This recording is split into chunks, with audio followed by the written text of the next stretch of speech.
hold that thought, and we're going to Roy, get you have a fan on started. top of your head. Let's see. All right. Okay. We've got 4 guests. Hello, everybody. We're going to give people a couple of minutes to come on. I know there are a lot of people who've been in the waiting room. Thank you for your patience. We're going to get started in just a couple minutes. We have a lot of people who are trying to join, so let's give them a second to join.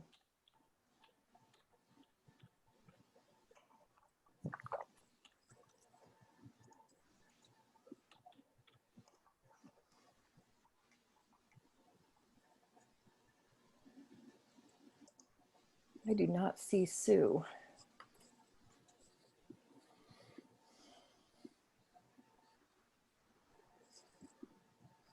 There is Sue. Sue, can you hear us?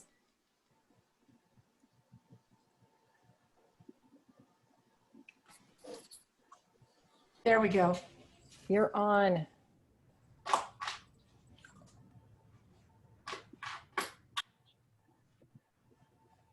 Okay.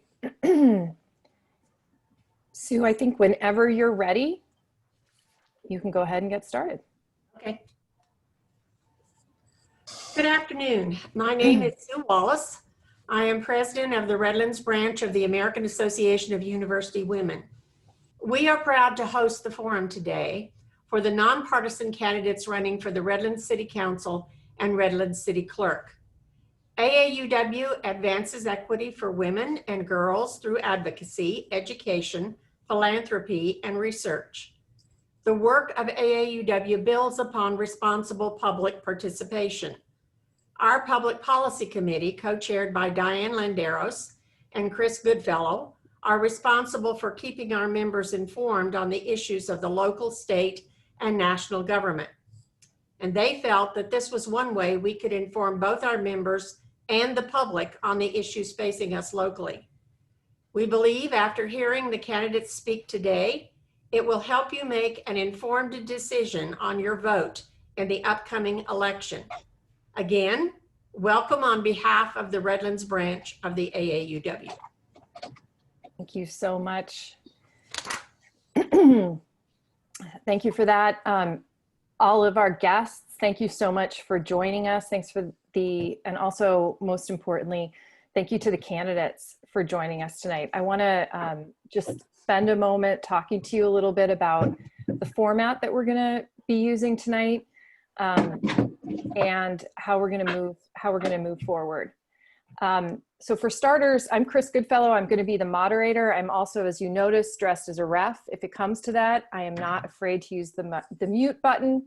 I certainly don't expect that that's going to be necessary, but we do have time limits on this, and we do have standards, and we want people to stick to responding to the questions and no attacks on other candidates. So hopefully it will not come down to me having to use my ref powers. Each candidate is going to be given 3 minutes to introduce themselves, and then they will be given a series of questions. They will have 2 minutes each to answer those questions, and we will and then we will go into a lightning round for the city council candidates. For the clerk candidates, they will just have those questions, a closing statement, and then they'll be done. We are going to start tonight with our city clerk candidates, and then we're going to move into the city council candidates.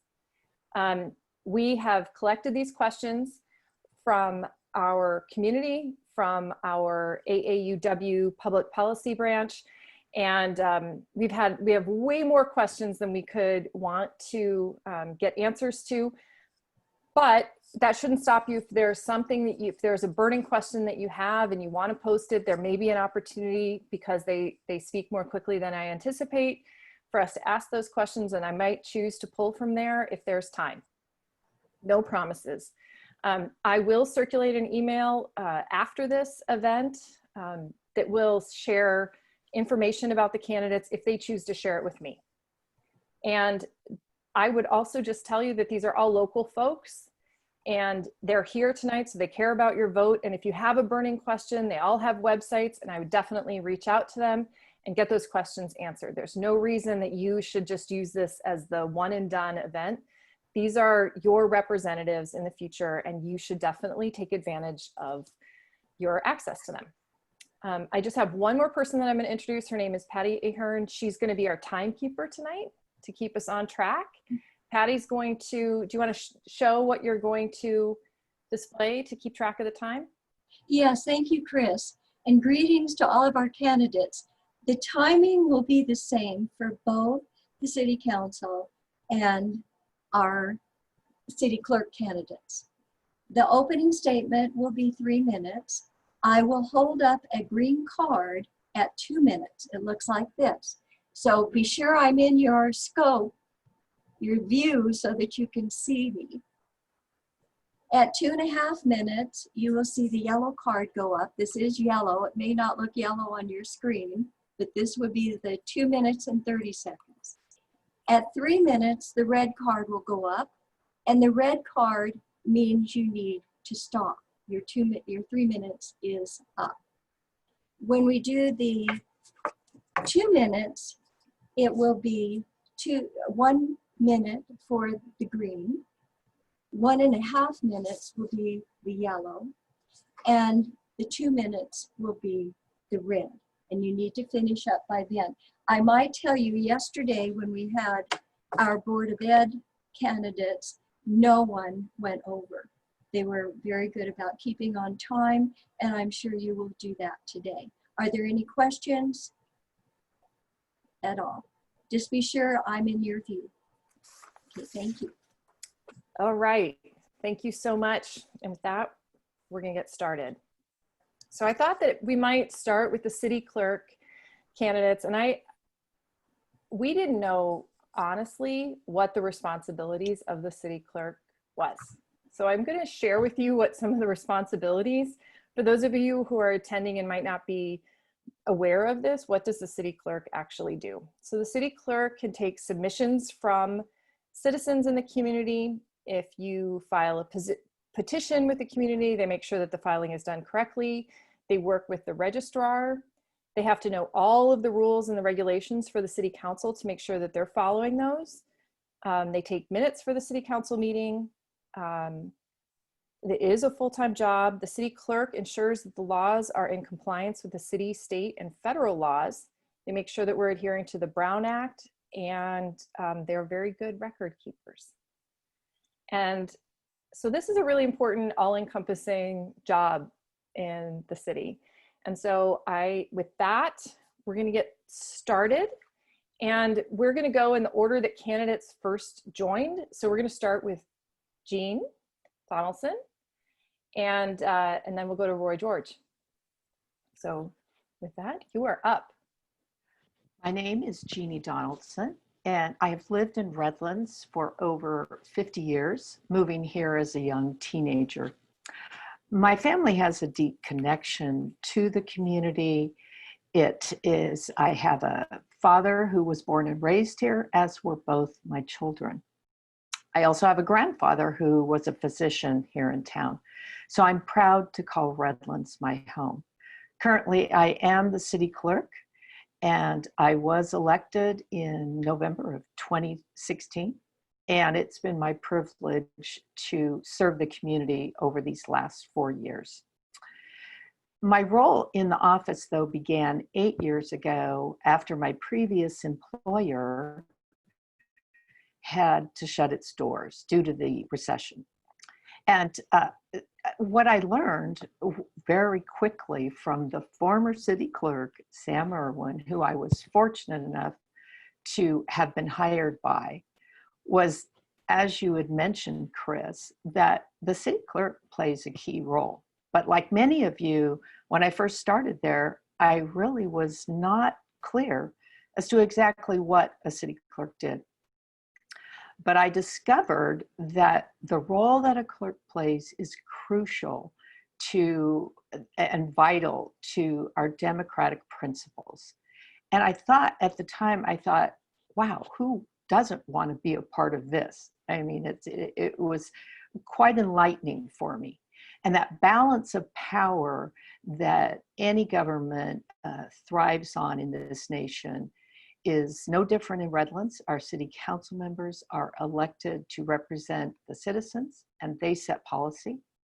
And the city manager implements the policy while the city clerk ensures that those decision-making moments, the setting of policy, is all handled open and transparent and easily accessible to the public. And this helps to maintain that balance of power and actually encourages the public to participate and take more ownership of their community.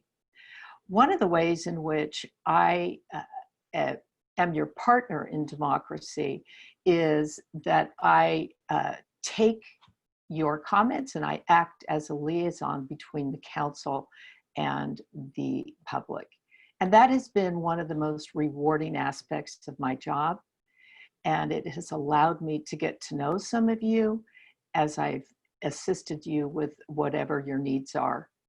It might be as simply as forwarding your comments to the council members. And that is just so that your concerns can be felt. But no request is too big and no, or too small. And so I look forward. I'm sorry, I have to cut you off. We're at Okay. time. Okay. Thank you. Roy, you're up. You're on mute. Hi, good afternoon. My name is Roy. I'm running for city clerk for Redlands. I live in Redlands. I moved here in 2007. That's about 13, 14 years right now. I have 3 children. They go to Redlands Unified School District. My wife works for state of California. And I'm in and around the city all day, every day. I work in the city. I'm pretty familiar with the community. I work with the community a lot. I work with the Rotary Club. I'm a member of the Country Club. I'm a member of the Knights of Columbus. I work with a lot of nonprofit organizations. Plus on Saturday mornings, I help with food distribution in Riverside. So the community service is a part of my life. I do a lot of, spend a good amount of time for that. Back to what I am running, why I am running, that's the question everybody have. Why? So the first thing is, one of the main functions of the city clerk is access. Access to the city, city information.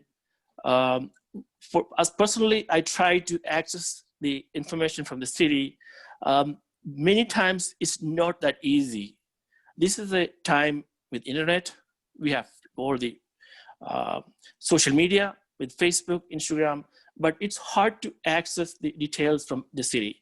So that's what one of the main goals, give much more access, easy access to the constituents, my fellow Redlands citizens. That's one of my premier goals. A second thing why I'm running, because Measure T. Everything was, I love the city, I loved living here, I love to work with the city council members. I was a tree committee member for 2 years in the city. So we could do a lot of things in the city during that time. But I'm surprised with the Measure T. One of the things is it's not being explained well. Why is Measure T there?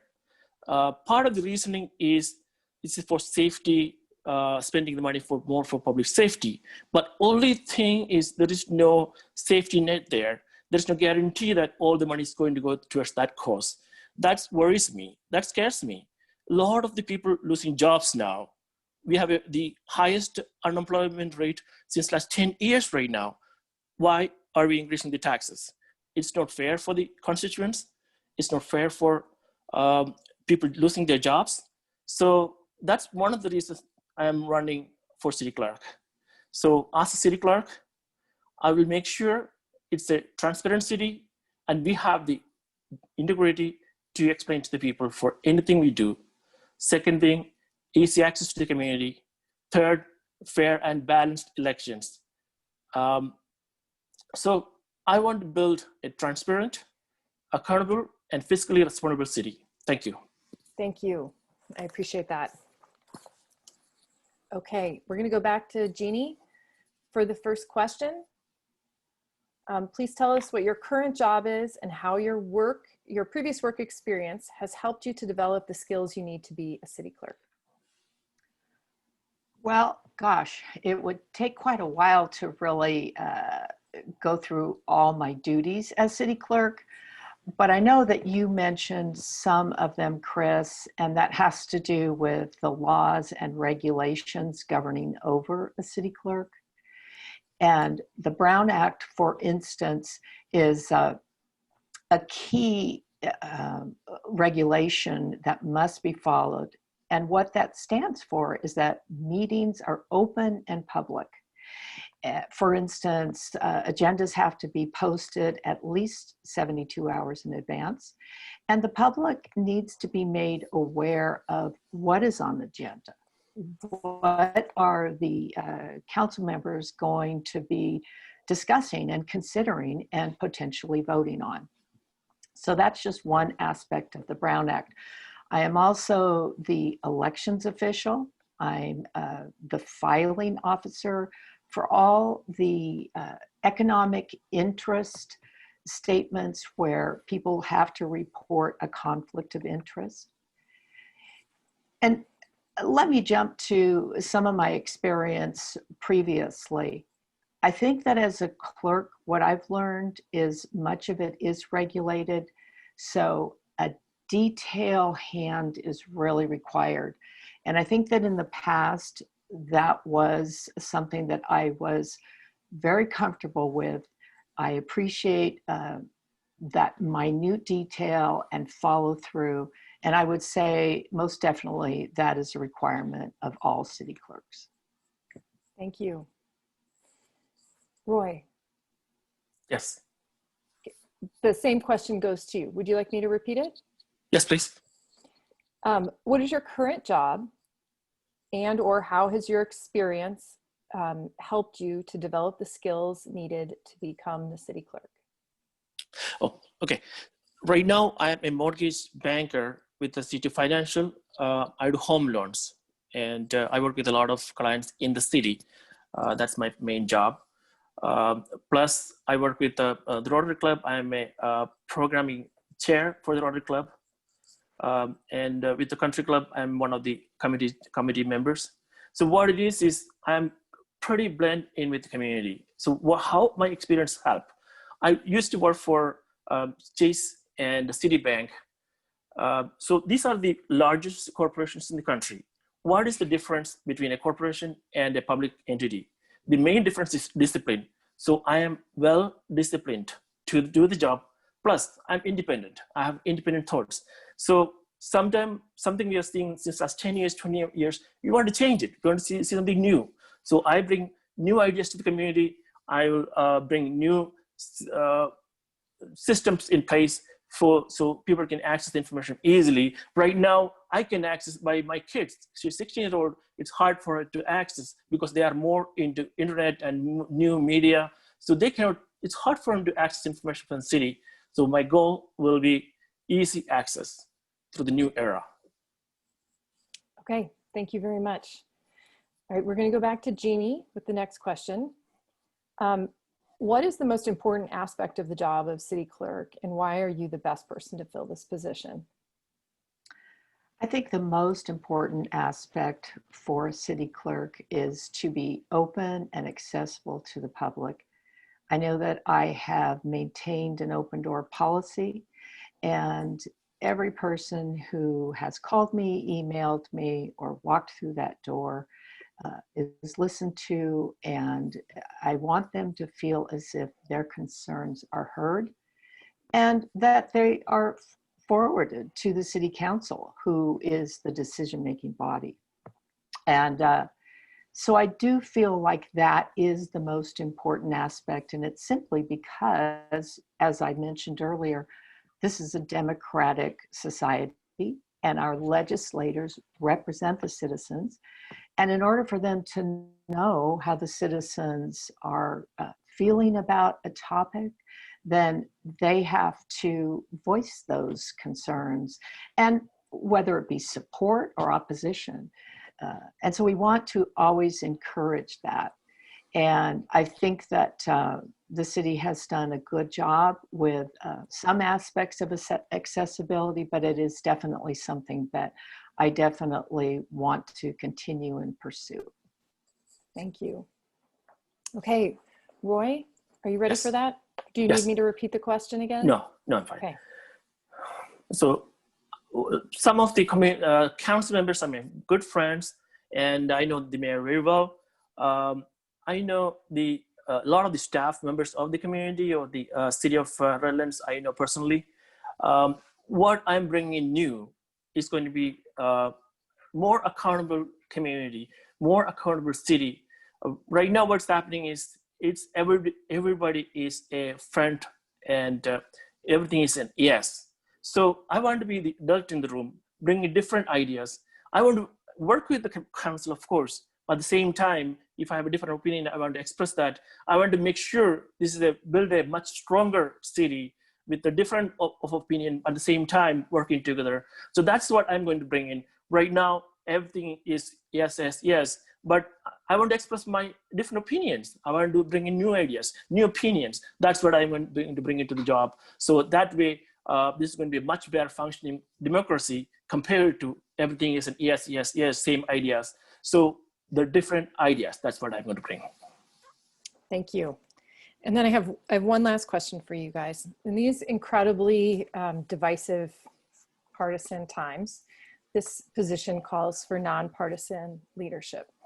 How will you maintain a nonpartisan stance as a city clerk? Thank you, Chris. I think that I have worked very, very hard to be impartial, and part of that is related to the role of a city clerk anyway. I don't want to dissuade anyone from providing their input, regardless of whether I believe them personally or not. My personal opinions on the public's thoughts doesn't come into play. And so I think that I have very much tried to do that. And I also think that to a certain degree, that's my personality, that I appreciate listening to both sides. And I think that that's what's important in a less divisive society. And right now we tend to be polarized, but I think listening to the other side and making comments and not taking offense to that is a critical element of bringing people together and moving forward and improving the city ultimately. Thank you. Roy. Yes, she had a good point. That yes, of course, what we are lacking is listening. We are not listening anymore. We are just speaking all the time, or speaking over somebody. So that's the main thing lacking in the community, in the democratic leadership, in the city, everywhere. So what I'm going to bring is, so personally, I think in a democracy, if your ideas are different, that doesn't mean it's partisan. So in the democracy, always it's healthy to have different ideas, different opinions. So I definitely think we should have different opinions. We should have different ideas. Still, we have to work together. Partisanship is not a part of my working strategy or my, I'm not a partisan person. So always independent thinking. That's what I'm going to bring into the community. Thank you. Thank you. Okay, and now we're going to go back to Jeannie for closing statements. Thank you. I remain committed to performing my duties in a manner which builds trust with you as the public. I continue to strive to provide that public, the access and transparency that is critical to a democratic society. And in terms of my record, I have successfully conducted elections in an impartial manner. I have maintained an open door policy for anybody to provide their thoughts. And I have maintained all the council documents that were approved, all the files. I attended every city council meeting and prepared the record for those meetings. And I have also attended statewide and local local training events that are put on by the City Clerks Association of California that have been extremely essential for keeping abreast of any new laws related to the clerk's office. I thank you for your continued support, and I look forward to working with you in the future.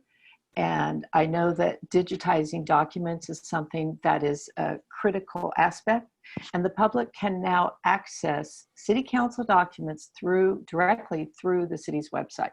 That has been something that was part of my campaign in 2016, and I am thrilled to say that that can happen now at the convenience for every person through the city's website. So thank you so much. I want to thank you to the AAUW for hosting this event, and I'm ready to continue to serve you and build a partnership with you, and I would be grateful. Okay, thank you. Thank you. Roy, closing Yes. statements, please. Yes, first of all, thank you for UAW, Chris, and the chair, and all the members of the UAW. Thank you so much for hosting. This is an amazing program. I appreciate all of you guys. Yes, as a member of the community, definitely, I work with every single members of the council and the mayor. Definitely work with bringing a new, accountable, transparent city. That's going to be my main goal. Plus, I've been working for corporations for a while, so I know the discipline. I know the discipline you have to bring into the table. So it will be well-disciplined office. So plus the new technology that's going to bring, I'll be bringing in information in the new era. So it's going to be easy accessible. It's going to be easy accessible for everybody. So that's going to be a technology-based, disciplined organization. Thank you. Thank you so much. Thank you guys. That brings us to the end of the first part of this event for the city clerk candidates. I really want to thank you guys so much for your participation. I think we got a lot out of it tonight. And you're welcome to stay on as participants, but we're going to move over to the city council folks now. And with that, I'm going to tell you we're going to do things just a tiny bit differently. We have 4 city council candidates. They are all running for District 4. I should have said earlier that the clerk candidates are for the entire city, and the council candidates are just for one district. And so I want to share with you a map very quickly so that you can figure out if you are living in this district. So this is election district 4. I'm going to put the link in the chat window so that you can see it, and you can look up your own address and find out if you live in district 4. But this is the one that is up this year, as is district 2. Eddie Tejada, who I see on the line, thank you for attending, council member. He is running unopposed. That's why we did not invite him to participate in this event. It seemed like a foregone conclusion. But I hope that you'll check that out. I also want to just note that all of the candidates were given a background. One of them couldn't get it working on his computer. We try to be as fair as possible with that. But they are ready to roll. We are going to start, and what we're going to do is we're going to go through the candidates in the order that they joined the webinar today, and then with each successive question, we're going to rotate through those candidates so that it's not just the first person each and every time. And so the first person to join today was Stephen Frazier. So we're going to go to Stephen for his introductory comments. Well, good afternoon, and thank you for the patience with the background. My name is Stephen Frazier, and I'm running for Redlands City Council in District 4, the heart of the city. And a big thank you to the AAUW for hosting this forum, and thank you to everyone who's tuned in today. I'd also like to take a brief opportunity to say hello to Jenna and to Ivan and Lane. We haven't had a chance to see each other during the course of this campaign like we would in a normal year. Where not only could we discuss things, but we'd be able to say hi. But this isn't a normal year. As I talk to residents in Redlands and District 4, people are frustrated with the limitations that we face right now. They're concerned about the neighborhood businesses and families that have been hit hard. And I also hear a genuine concern for COVID-19, for their own health and for concern for our most vulnerable neighbors. And here in District 4, we did lose one of our most beloved business people, just a 40-year-old mother who perished to COVID-19. And the community has rallied around that family to help them and their business succeed. Now, on top of all of this, I also hear people worried about what happens to our city services. And these are all big issues, but big issues aren't new to me. Like Tony Momberger, I share a background in community journalism. And in that role, we listen to people, and we listen to people across the spectrum. You have to get down into details, but also keep an eye on the big picture. And you have to know the community well. It's that big picture that has the community also expressing a real hope that we pull through this emergency and keeping our eye on the vision of where we want to be once we get through this. I'm currently the vice chair of the Redlands Planning Commission. That's the land use body. Previously, I've been involved in economic development panels or business retention groups and dealing with budget priorities. Nearly 20 years ago, my wife Sharon and I chose Redlands as the community where we wanted to raise our family. And our two sons, Emin and Connor, are proud Redlands Ci Terriers and UCR grads. And my wife is a kindergarten teacher, so we're working side by side in adjacent rooms, working remotely right now. For my day job, I'm a public information officer, or PIO, for LA County Public Works. It's one of the biggest infrastructure agencies in the country. And I previously worked the same role with Riverside Police Department and Glendale Schools. What that means is I work with community engagement, media relations, and accountability to the public. So there are a lot of these issues that I've worked out of town, but I have exposure to best practices and ways that things are done in other cities that I can bring to the table as city council. My priorities are helping us get through this emergency and protecting our public safety. Thank you.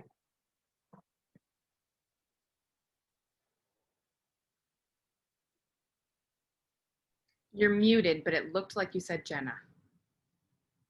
I am muted, and I did say Jenna. You are up next. So it looks like Thank you. skills are on par today. Thank you so much. I wanted to echo Stephen's words for thanking the AAUW for hosting this and creating an opportunity for the four of us to see each other for the first time. Very similar to what Stephen said. Hi, Lane. Hi, Ivan. Hello, Stephen. It's weird to meet in this way, but I guess that's what 2020 is all about. And I believe the original question was, who are we? A little introduction and why we're running. And I'm going to try to keep it brief. However, brevity is not a skill set of mine when it comes to introductions, but I'll do my best. I am born and raised in Redlands, California.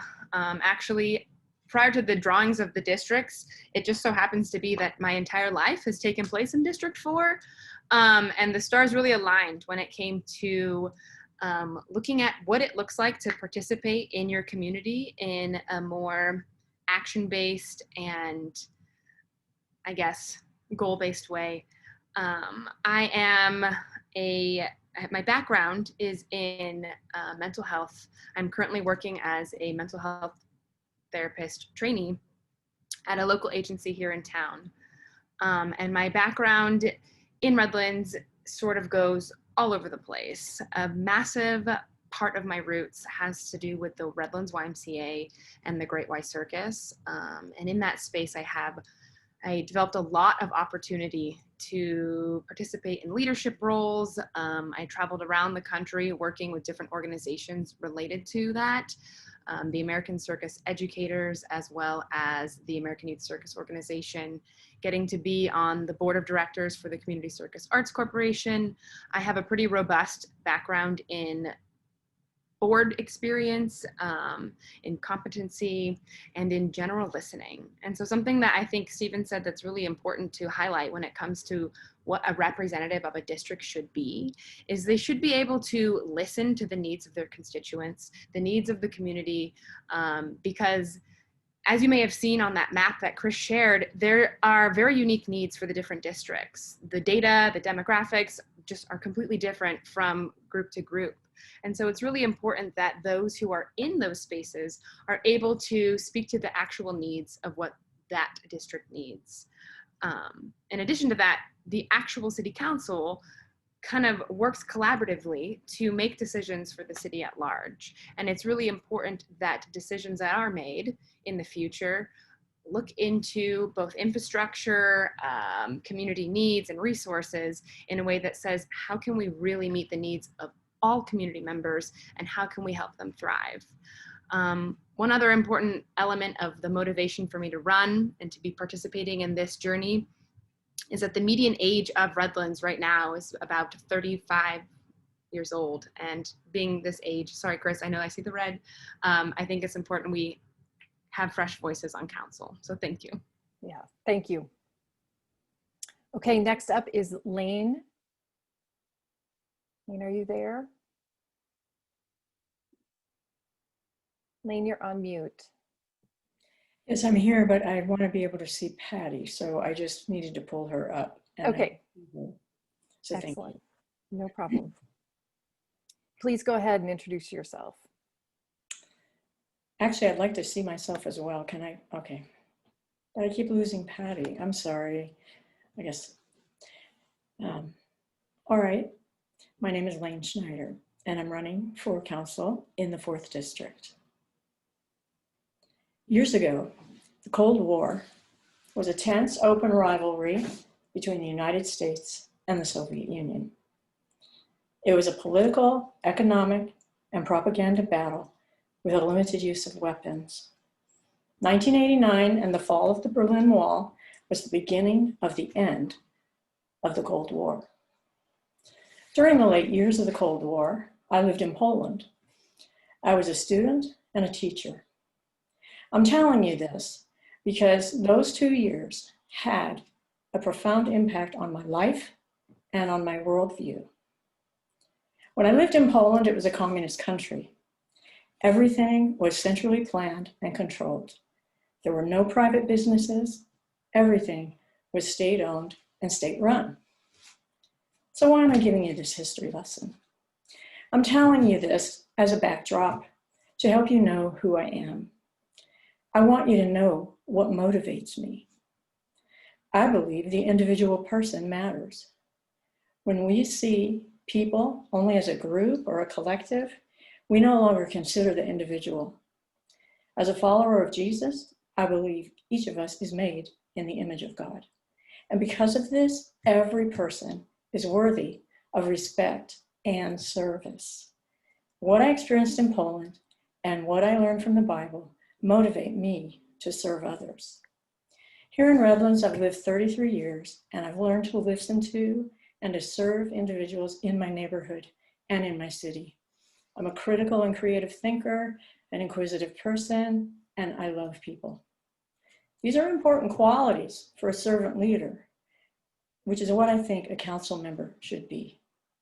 I'm running for city council to serve you and to bring a fresh perspective to the council. People are looking for leaders of character. The skills for the work of a council member can be learned, but character is shaped over a lifetime of experiences. You should know that I have no experience in actually serving in an official government role, but I love thinking and I love learning and I love serving. So I'm confident that my lack of experience is not a handicap. I'm ready to learn and to work to serve the people of Redlands well. I hope I'll have your support. Thank you, Lane.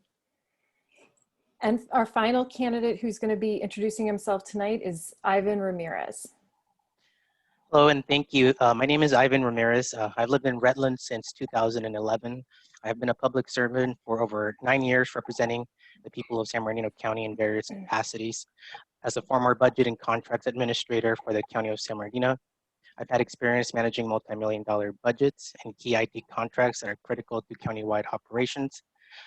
Like many others who earned their degree nearly a decade ago, I graduated and kicked off my career in the worst economy the nation has seen since the Great Depression. With unemployment skyrocketing, I struggled to find my first job, much less start a career path. Because of this, I feel like I've had to work twice as hard to catch up. Nevertheless, through hard work, dedication, and responsiveness, I quickly moved my way up from answering phone calls at a call center for a public health department to managing budgets for the county. A decade later, though, and I still can't shake the feeling like I'm struggling to catch up. The cost of housing is going up faster than I can save, and homeownership just seems like something that's unattainable for me and my wife and my family, as it does for many people of my generation, I think. The Great Recession shaped me and my beliefs, and this is what distinguishes me from some of the candidates who are here today. I feel like we need leaders who have experienced the suffering and challenges created by one of the worst economic downturns in U.S. history, and I will bring those new ideas and fresh perspectives that I think local governments desperately need. Lastly, I just want to point out that I've lived here in Redlands with my wife, my dogs, and my cats. I hold a bachelor's degree from the University of California in Riverside in history, and a master's degree from Cal State San Bernardino in public administration, with a concentration in public financial management. Thank you again for inviting me. Thank you so much. Okay, thank you to the candidates for introducing yourselves. We're going to have our first question now. The first question is going to start with Jenna. The pandemic has left the city with a budget shortfall. If elected, what would you do to minimize cuts and/or streamline services? You have 2 minutes. Awesome. Well, I mean, a lot of that, the answer to that is contingent upon whether or not Measure T passes. And I know that Measure T has a lot of charge and electricity around it in the community in terms of what people believe and what they perceive. But in terms of how to streamline it and what does it look like to triage the economic situation that we're in, I think as a council member, the ultimate role that you have in doing that is having a very strong relationship with your other council members, as well as the financial director and city manager. Because I could have all of these great, fantastic ideas of what it looks like to manage a budget, but at the end of the day, the way that our city government works in Redlands is based off of a collaborative effort. So I think the most important thing to do would be to talk to the experts who have looked at the budget, who know exactly what needs to be streamlined, and hope that you don't have to make any cuts. But in terms of what does that look like to parse through it and see the most effective ways to do it, I think it has to meet the needs of the community at large, whether that's looking at elements within policing, looking at elements within infrastructure and jobs, and seeing what is a priority in terms of fundamental human needs versus what can be sort of put on the back burner. And beyond that, I think it's really important that we think not just in a triaging situation, that we do triage the economic crisis that we're in on a local level, but that we think about the long-term sustainability of both economics, social equity, and environmental sustainability, because it really does matter beyond just this moment.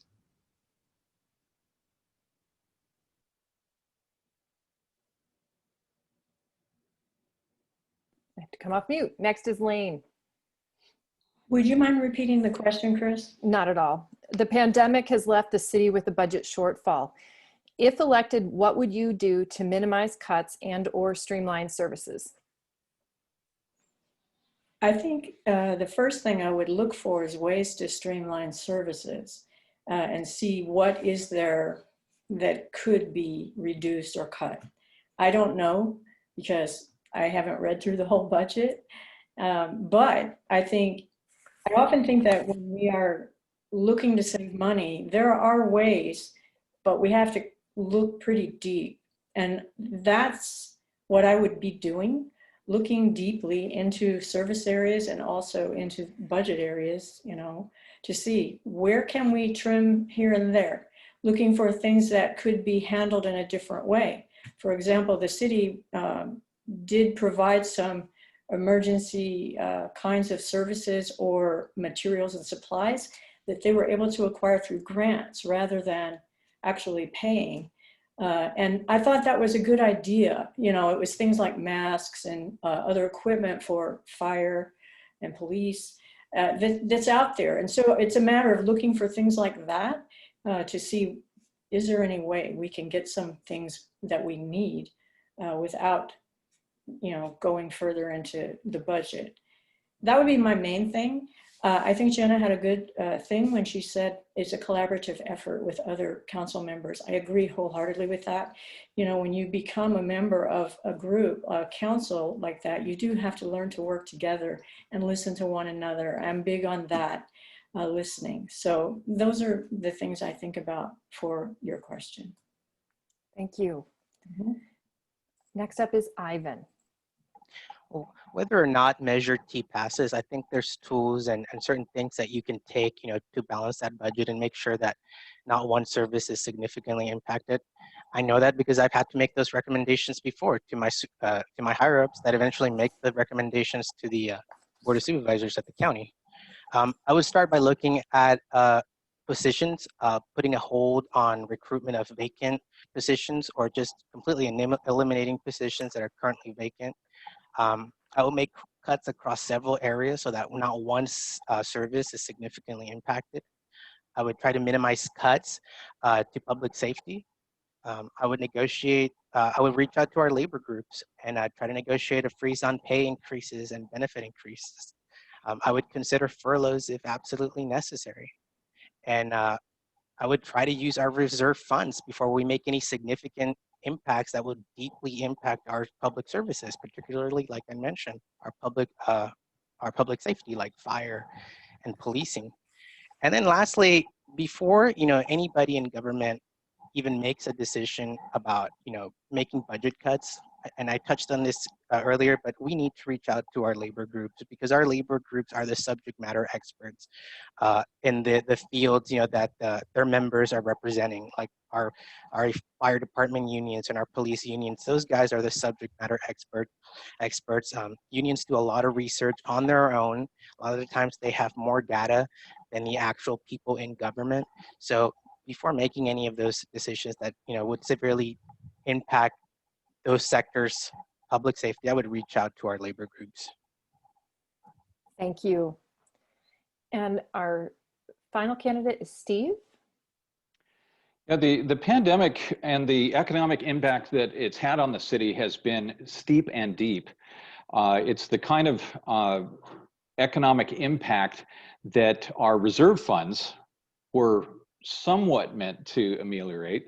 But they're also there to guard against natural disaster and truly unforeseen instances. And I mentioned the reserve funds because the city manager has tapped into them to some extent to balance going into the coming year. Positions that were vacant have been withheld.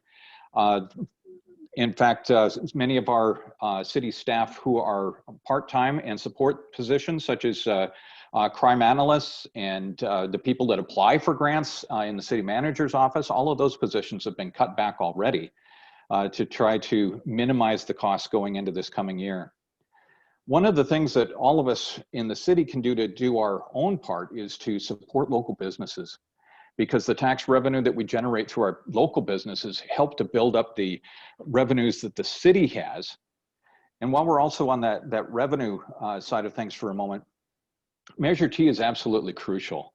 It didn't start out as being a stopgap measure for this emergency. It was actually meant to deal with the shortfall the city has experienced since the recession 10 years ago. So to think that this is just a means of getting us over the hump, it's absolutely necessary now to get us through this emergency, but it's also a step toward restoring Redlands services to what we expect them to be. But our services in this emergency have been cut back. Our tree trimming schedules are years apart from where they should be. our public safety are not getting the equipment upgrades that they should, and they played a vital part in trying to get us through this emergency. And before we spend down all the reserves, we need to see how long this emergency is even going to last. So it's working with the city staff, the city manager, and our council colleagues to minimize these dangers. Thank you. Okay, we're going to go to our next question. And the first one up for this question is Lane. The question is, do you think policing in Redlands should be reimagined in any way? And if so, how do you think some services could be provided differently? Reimagined. All right, I'll try to think about what that might mean. I think that there are probably areas in policing that might not require sworn officers to do. Often I see, you know, things like parking or cars out on the street for more than 72 hours, abandoned cars, a lot of different things like that that are not actually having to do with a, you know, a crisis or an actual law-breaking event that might be able to be handled by people who are not sworn officers. That's just what seems kind of obvious to me. As far as other ways to reimagine policing, I think it's important, and I actually think our police force does a pretty good job of this, to be a part of the community, to connect with the people who live here. And I feel that whenever I've had any interaction with Redlands police, that's exactly what it's been. It's a good relationship and a good connection. So I think, you know, it just takes some examining. What all do the police do? What's the full scope of all the jobs that they are doing? And are there some that can be handled by people who are not sworn officers? And that would be the major thing I would be looking for. Thanks. Thank you. Thank you. Next is Ivan.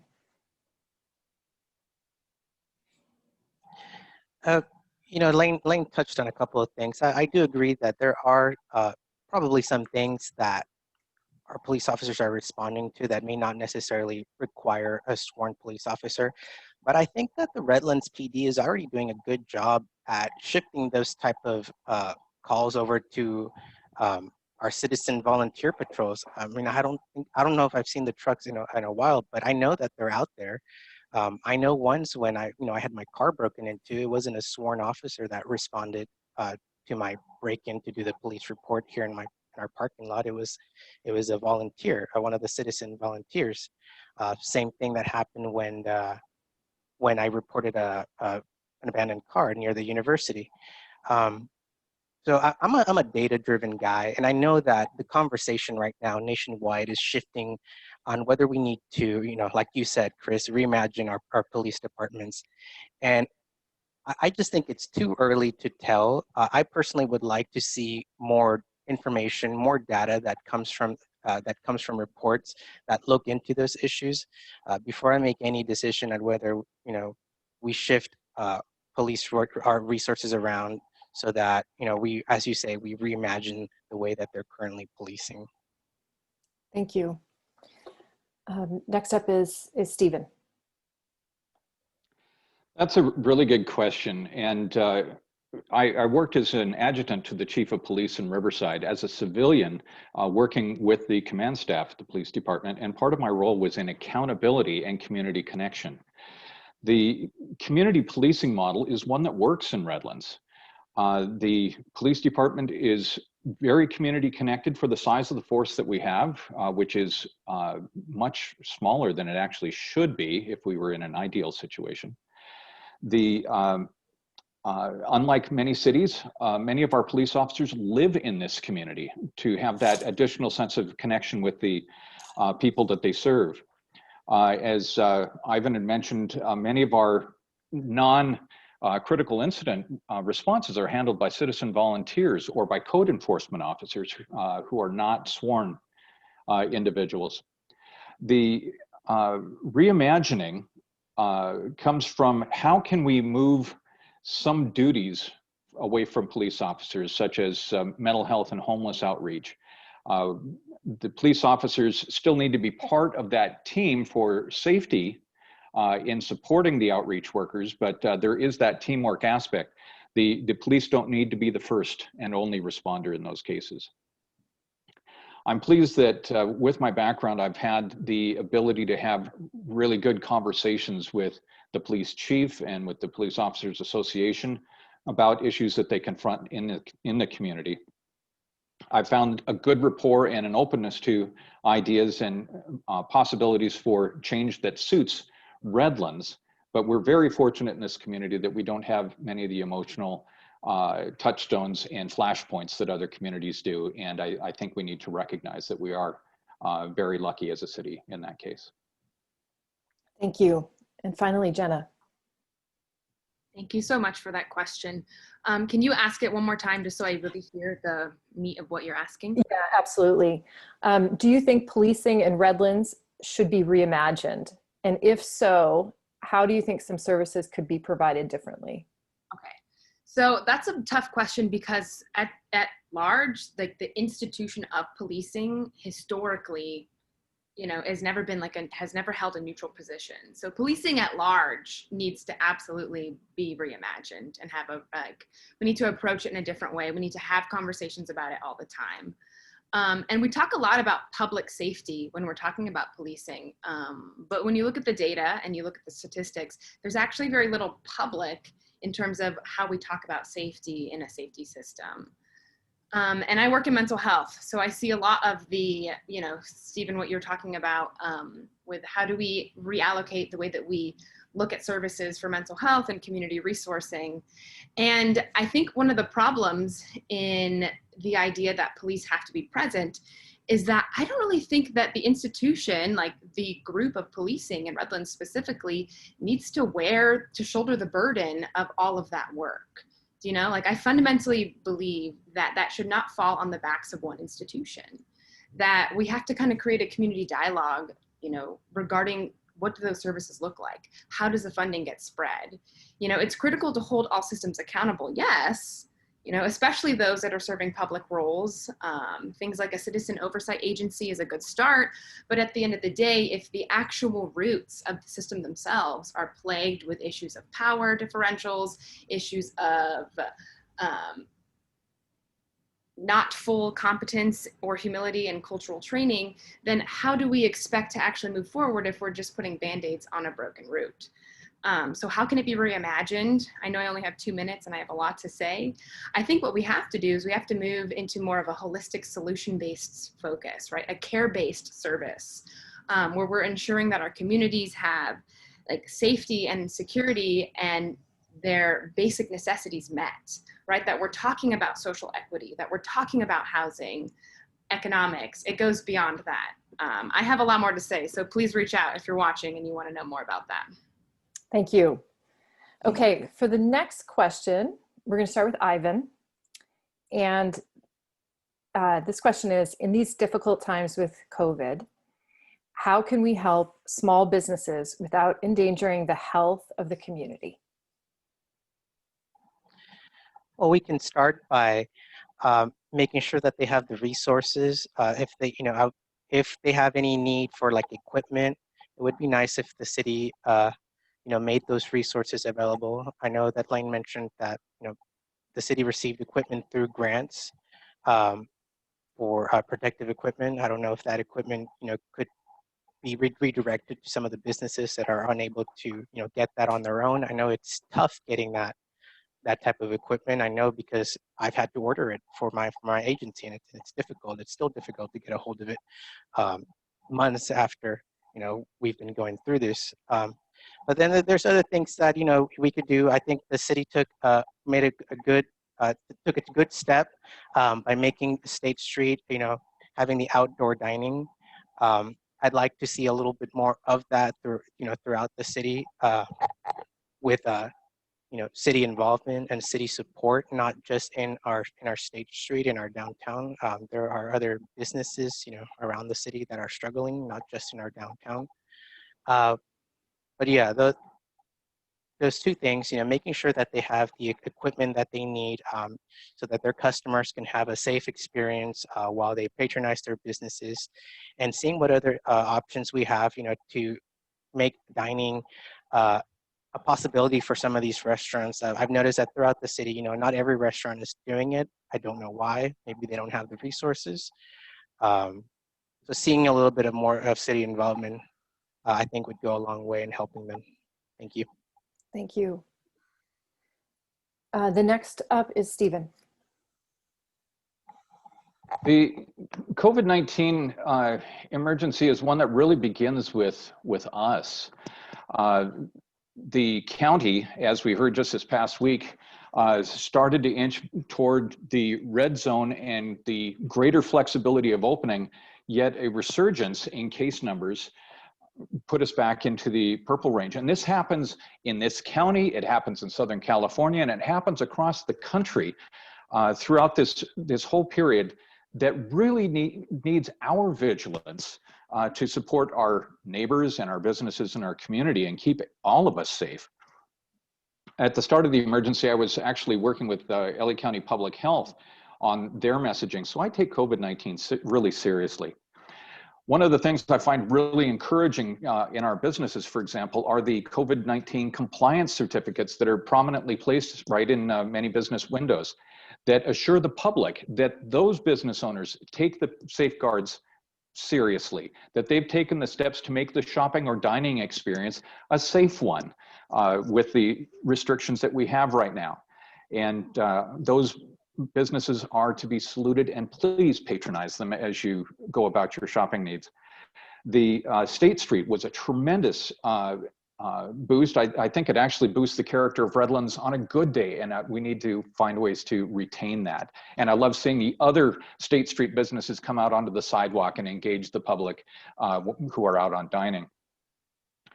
As Ivan said, we also have neighborhood commercial centers throughout the city that also need the same opportunity. And the city can help through fee waivers and helping with setup to make that possible for more businesses around the city. But the biggest thing is being compliant. The city is helping with grants and partnerships with the county, which manages public health, and to give the most opportunity to most businesses to succeed. Thank you. Thank you. Jenna. I think we can learn a little bit. I mean, I want to say, first of all, none of us here have any control over like a global virus, right? Like there are massive issues at bay that are like creating all of these trickle down issues as to how we respond to them. So how can we respond to the economic crisis that we're in, specifically targeted at, how can we help small businesses recover from that? And how can we do it in a way that's also healthy? Is we have to recognize that some of these things are out of our control. So if there were a way to have a greater sense of empathy from the council level, that like people are not asking to reopen because they're trying to be obstinate, but there's like a livelihood that's at risk for them. And so recognizing that and coming at it from the lens of empathy is really important from the get-go. And I think that we can learn a lot from our community members who've already participated in things like mutual aid and cooperatives to understand how like the structure of that can create a lot more collaboration as opposed to competition with businesses and restaurants on State Street, for example. Stephen, you brought up a good point that like a lot of times on State Street, outdoor dining will sort of expand into other store windows and stuff. I saw on the Blues, for example, that they had directions for how to eat pizza and do what you need to do at Gourmet Pizza Shop. So there's this collaboration that's happening in which we're sort of supporting each other on that community route. And I think it's really important that we elevate conversations around how can we collaborate together to restore this sense of we need to help each other out, following compliance, just like Stephen said, from the county, and maybe opening up more spaces and loosening restrictions on what can happen where. Recognizing that although restrictions and ordinances make sense for like a normal time, that right now we have to get creative and think outside the box so that we can innovate new ways to make sure that we're, I guess, being able to participate economically. Thank you. And finally, Lane. Well, thank you. I think when I look at the businesses on State Street and what has been done there, that's a wonderful, excellent start. And I agree, I think, with all the other candidates that this is something we need to be looking at to spread more in the city, not just on State Street, but in the downtown area, but other areas of town. I see some of them doing this, but you know, some of them seem very limited in what they're doing, and maybe they need some loosening of some restrictions on their sites in order to actually do more. And I think that would be a good idea to loosen up maybe some regulations and costs that they might be encountering that prevent them from being outside more. I think everybody feels like outside is a great solution, but of course it is an individual responsibility as far as COVID, knowing what to do and knowing how to, you know, social distance and all those things. I think that patronizing the local businesses is a good thing. But like I said, I think it would be good if the city just looked at ways to reduce some of the barriers, I would say, that may be there in terms of going further in what businesses are doing outside or in other spaces. I just think we need to encourage that more. Okay, thank you so much. Okay, our next question, we're going to start off with Stephen this time. Solution is, homelessness is a problem in Redlands. What solutions would you propose to addressing the homeless crisis? Well, the first thing to recognize with homelessness is this is a problem that affects the entire country.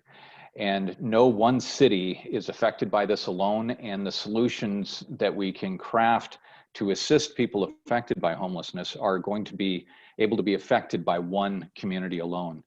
It's going to take a regional approach with our neighboring cities, with the county, with our nonprofits and faith-based groups that have been doing a tremendous job in reaching out to this population in a compassionate, connected way to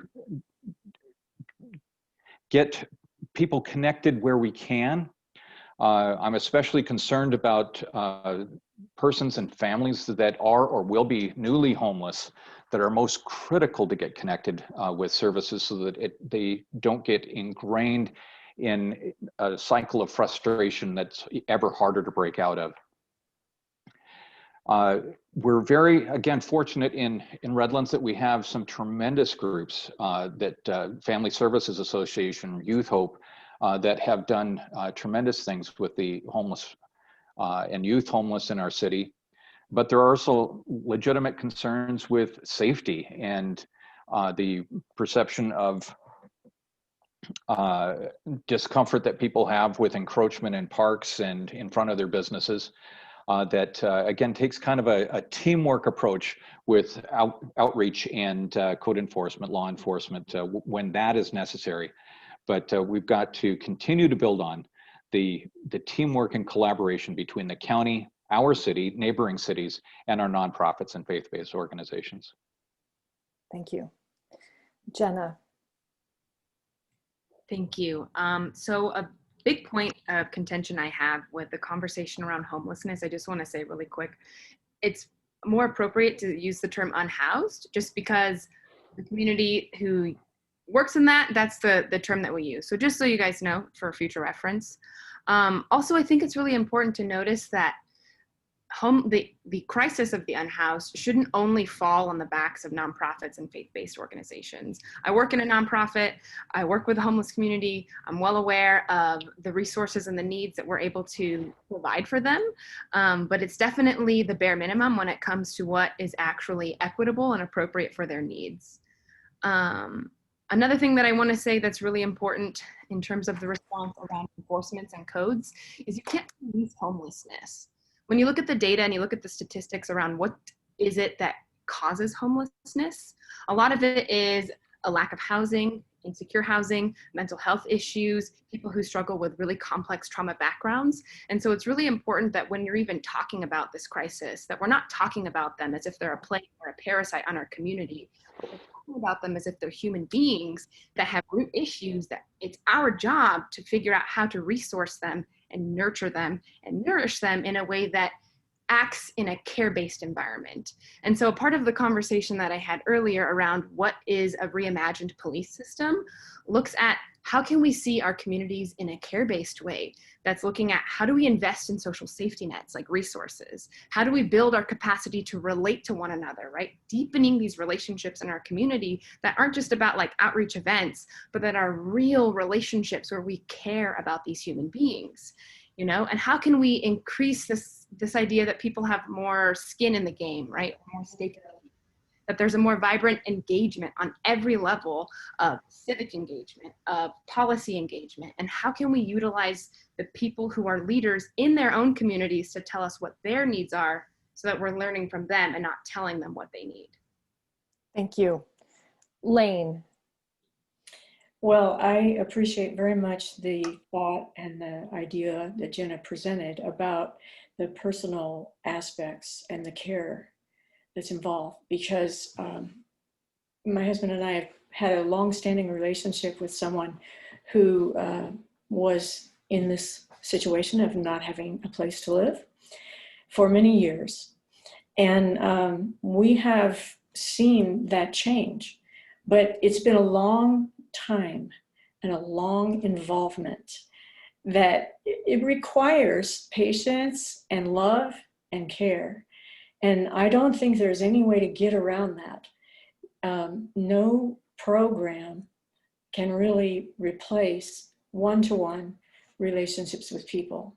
So I am big on that. And I think that when I look at our city, I see what nonprofits and different faith-based organizations are doing.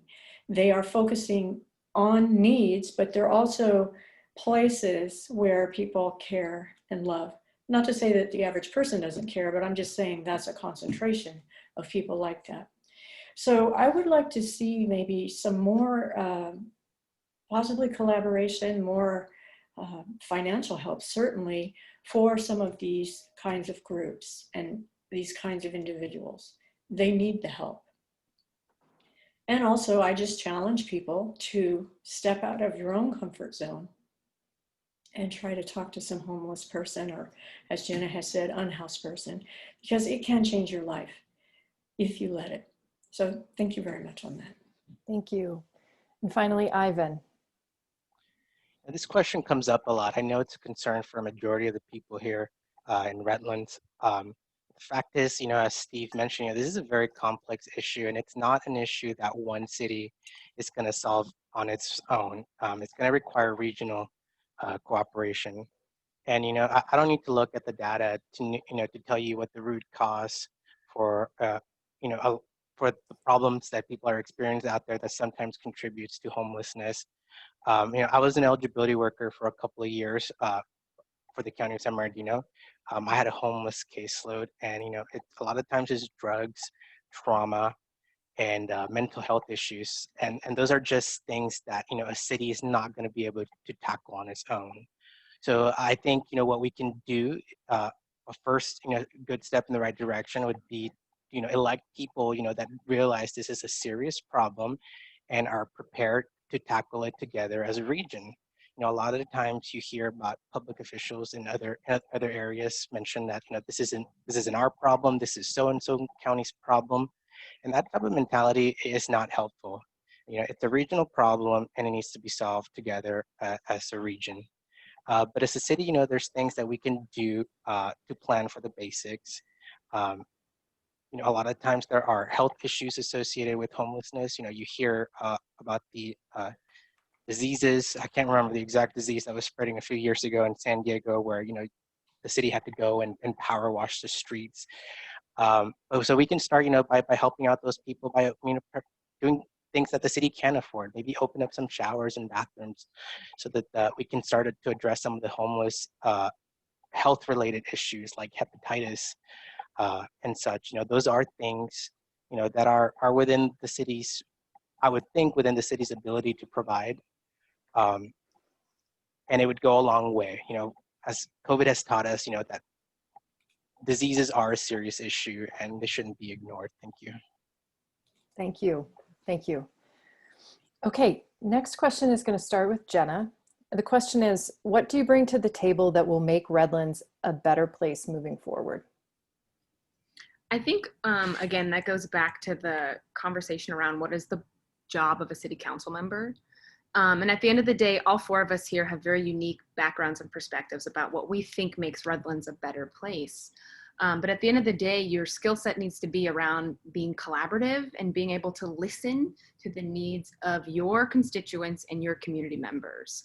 And there has to be a level of flexibility balanced with steadfastness to be able to get work done, to be able to move forward and be progressive and innovative, while also recognizing that there is a very necessary pause that's also required in terms of absorbing what the actual messages are from the people that you serve.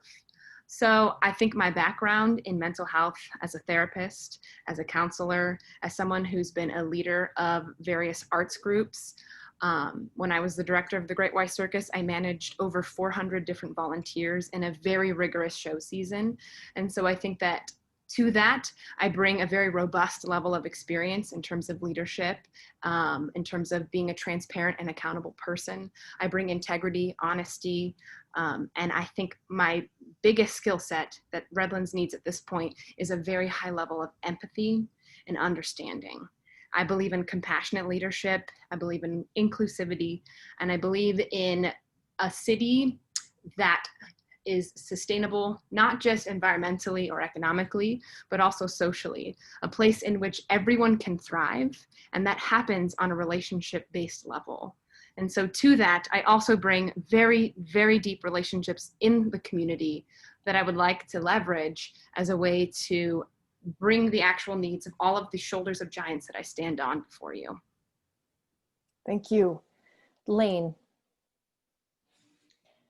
I think one of the things I bring to the table that will make Redlands a better place is patience and an ability to listen and to hear people. I think I also bring a desire to serve people. I love that. I love helping people. I love serving them where they, have needs or just looking for those things to help. So I think that those are qualities, as I said earlier in my opening statement, that I think characterize a servant leader. And that's what I believe I am. I'm qualified in this way. And I bring this to the city as something that I think the people of my district and also of the city at large want more of that. They want more leaders with a servant heart who are willing to be patient, to listen, to serve. So that's what I bring to the table. Thank you. Ivan. I think my professional background and experience as a government employee, I think makes me a very good candidate, and I think it would bring a lot to the table. Right now, the city's facing a budget crisis. It's possibly worse than the Great Recession, and I know that city staff are making tough decisions regarding the budget. And how do I know that? Because I'm having to make similar decisions at my agency. There's no one agency that is immune to the economic crisis that the COVID-19 created. There's not one agency, not county, not one city. Everybody's facing the same issues and the same struggles. And I think that on day one, the city council is going to need a candidate who has looked at a budget, who has made tough decisions regarding the budget, and who's just prepared, to tackle that on day one. And I think I offer that. During the course of my career as a public servant, I've always taken my role seriously, and I've always put people first. Anyone who knows me will tell you that I'm a highly motivated public servant. I'm a hard worker, and I'm committed to excellence, and I always look for ways to improve and promote better local government. And I want the people of Redlands to know that, no matter how big or small their problem is, I'm not the type that will ignore it. You come to me and you can count on me on being your voice in city council to solve it. Thank you. And last but not least, Stephen. What do you bring to the table to make Redlands a better place? First off, I live here. We have our home here with all the challenges that come with watching your community change, with needing the city services that affect your neighborhood. Secondly, I've been part of not only this city family, but serving the community in one way or another for more than 25 years here and in previous communities. Public service is a big part of who I am, just like listening is a big part of how I do it. On the Planning Commission, we've had the piles of homework prior to a meeting that we need to go through that staff meticulously puts together for us, the same kinds of homework packets that city council members have to deal with. And again, with the experiences I've had both here and in other communities, I think I bring a lot of exposure to best practices and ways that other communities deal with things, some opportunities. For example, with reaching out to the unhoused, both LA City and LA County are doing some things that the San Bernardino County hasn't had the opportunity to look at. So I have kind of a front row seat to seeing the successes and foibles that LA County is dealing with in that regard. But the combination of experiences and being at the table on so many critical issues that are the kinds of things that city council needs to deal with is a strength I think I bring. And to District 4, for the first time, you'll have a council member that is uniquely your own, and I look forward to being the representative of our neighborhood. Thank you so much. I have one last question tonight. It's also a community question, and it is, let me find it. How do you see the climate crisis impacting Redlands, and what can we do to mitigate its effects? And so I think I'm starting with Lane on that one. Thank you. This is kind of a tough question for me. I'm not one to think about climate change a lot. I know it's a big thing to many people, but for me, I haven't thought about it that much. I admit that at this time, particularly in the last couple of months, I have been thinking more about it because it seems like it has gotten more intense in terms of heat and fire and so on. So when you say, how do I see it here in Redlands? I only can see it through my personal experience at this point. So I'm going to defer to the rest of the candidates to address this question. Okay, thank you. Ivan. Can you repeat the question? Yeah, the question is, how do you see the climate crisis impacting Redlands, and what can we do to mitigate the effects? We don't have to think very hard to imagine what it would look like here in Redlands. I mean, what was it, just last month where the skies were looking dreadful because of the fires? It's hard to ignore that and not acknowledge that there's something going on, that climate change is real. I mean, it was like that for weeks. And I was out there on a couple of those days, going door to door, and there was ash and the air was just bad to breathe. So it's not hard to imagine, particularly, when we've already starting to see some of those effects. And, I think to mitigate, to do our part to tackle the climate, the climate change crisis, the city can do very simple things like try to move their buildings towards being zero waste. That goes, that is a big help to the environment. I would personally like to see more EV chargers be installed on city property and possibly even on State Street through city support. I know at my agency, the San Bernardino County Transportation Authority, we just recently installed EV chargers, and we did that through with the big help of grants. So those grants are out there. That is something that is feasible. and it's a tool for agencies to go out there and start incorporating, to start addressing this issue. So those are some of the things I would look into, making sure that our buildings are zero waste. And on a personal level, I would like to see, like I said, those EV chargers. The grants are out there. It's something that's easy, that's possible, and it's doable. Thank you. Stephen. Yeah, the EV chargers are, and creating alternate fuel fleets are an important part of how a government agency can help further the goals. But climate change is such a huge factor. And one of the things that we need to recognize as things get hotter and we are experiencing more climate change is that this isn't the end of an incubation period, that what we're experiencing now has actually been brewing for 25 years. And the actions that we take today will help ameliorate what we're dealing with 20 years from now. In the city, things such as the zero waste or waste reduction that we can do in the city, ways that we can appreciably increase solar through our zoning codes, through building plans, incentives that we can do together with the state and with Edison to offer both to homeowners and business builders so that we can have a much larger solar footprint in the city. And again, ways that we can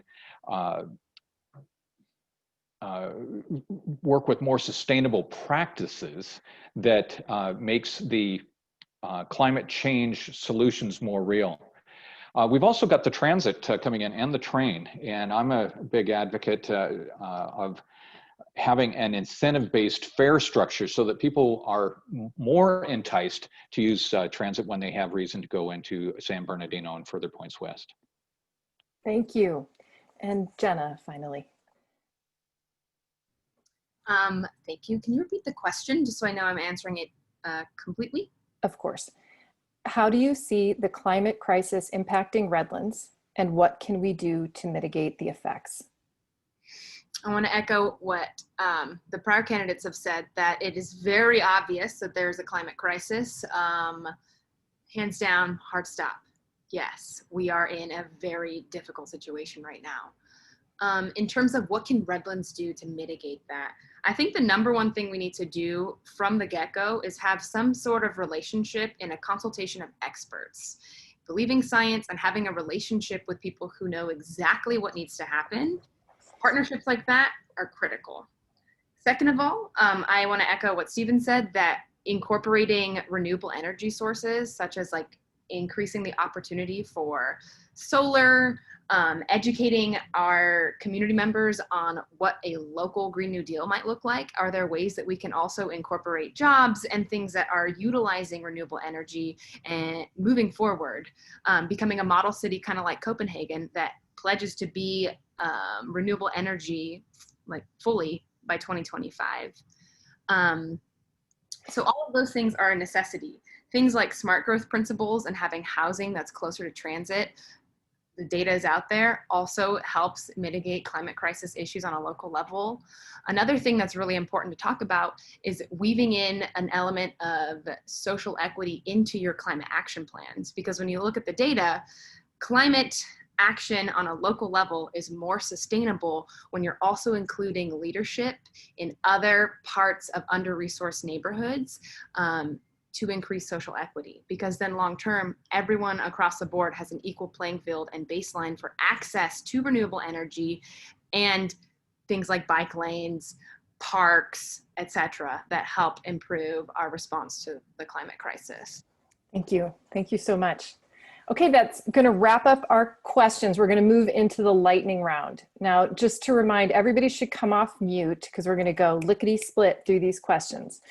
They are yes/no questions, and for my own simplicity, I'm just going to go in the order that you happen to be appearing on my screen. Okay, the first question is, do you support Prop 15? Jenna. Remind me what Prop 15 is. The schools and communities first proposition. I'm not familiar with that. I'm sorry. Okay, Ivan. Absolutely, yes. Thank you. Stephen. Yes. Lane. I don't know. I haven't studied them.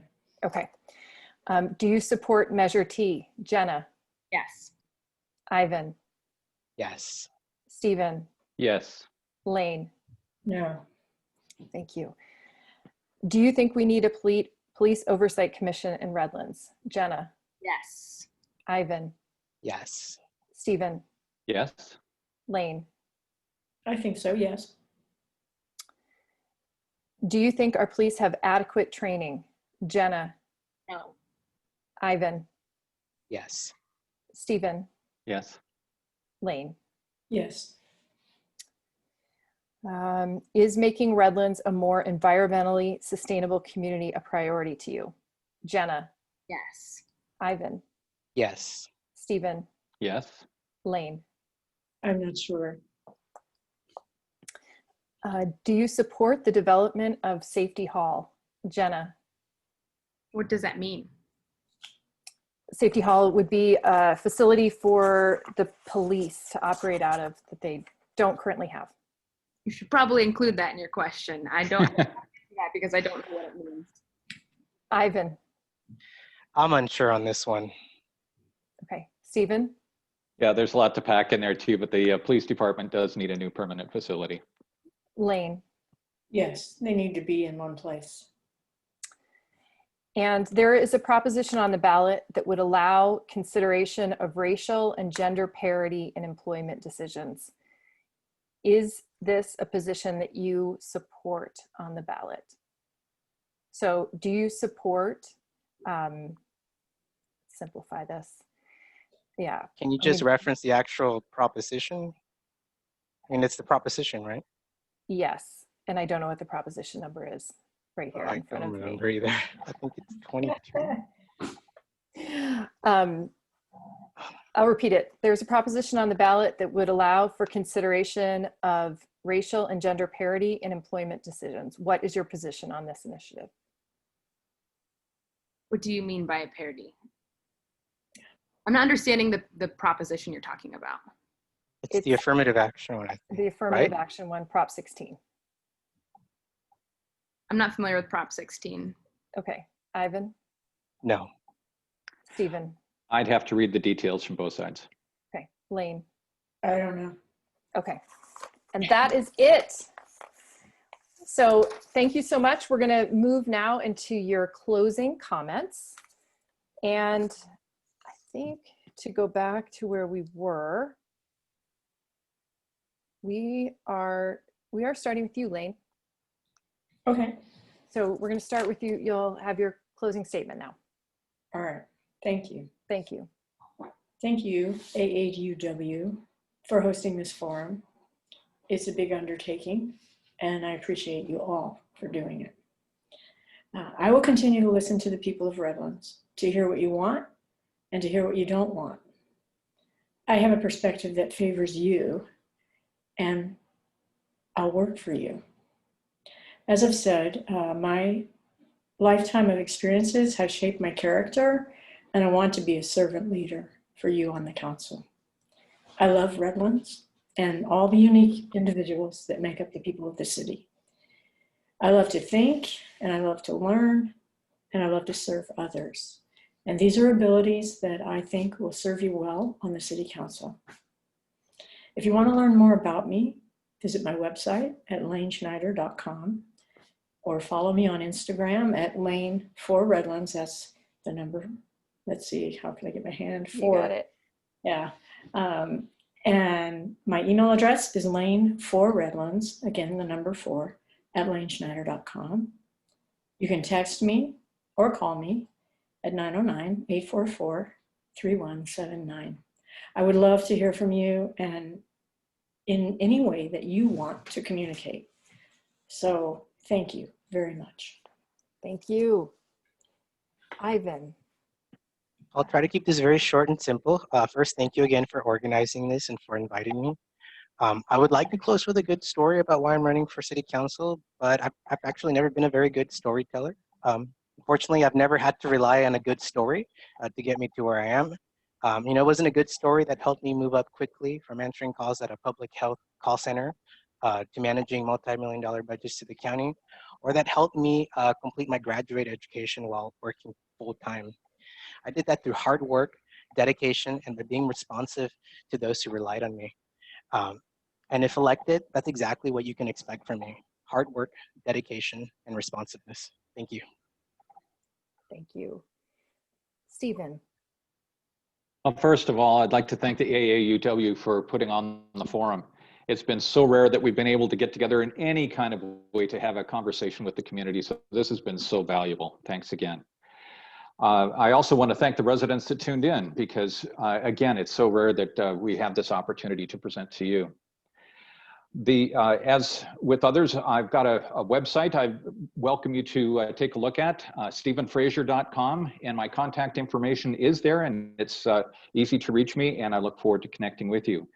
So much of my public service has been about serving constituent needs right on the street, in our neighborhoods, that responsiveness between Main Street and City Hall, and that is certainly an aspect that would be a major part of what I would bring to City Council. I've been endorsed by Mayor Paul Foster, council members Tony Momberger and Paul Barrich, past mayors and past city council members, the Redlands Police Department Association, the Redlands Professional Firefighters, not because we always agree on things, but because they know the job well, and they know that what I bring to the table helps me hit the ground running at a time when we need leadership now.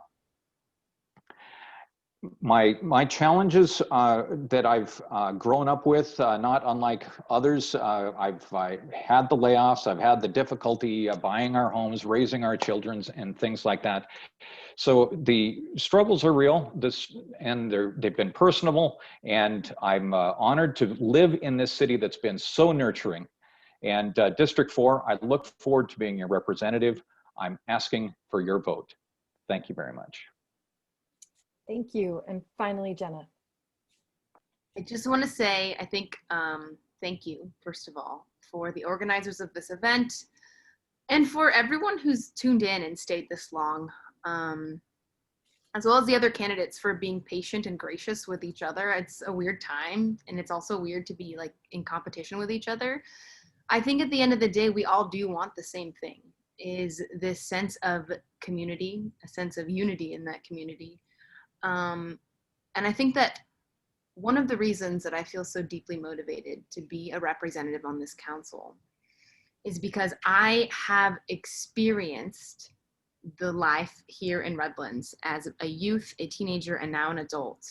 I have very deep relationships in this community that I feel honored to know, mentors, similar to what Stephen said.